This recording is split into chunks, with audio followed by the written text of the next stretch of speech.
কাউকে ঘৃণা করার সময় নেই। আমাদের জীবন খুব ছোট, আর প্রতিটি মুহূর্তই অমূল্য। আমরা যদি কারো প্রতি ঘৃণা পোষণ করি, তবে আমাদের জীবনের মূল্যবান সময় নষ্ট করছি।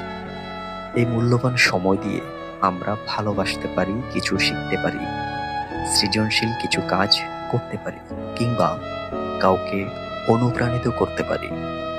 কাউকে ঘৃণা করা মানে নিজের ভেতরকার শক্তি নষ্ট করা।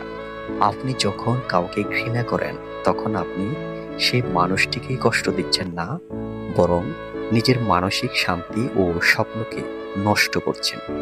তাই ঘৃণা করার জন্য সময় দিবেন না, ভালোবাসাকে বেছে নিন। আপনি লক্ষ্য পূরণের মনোযোগ দিন।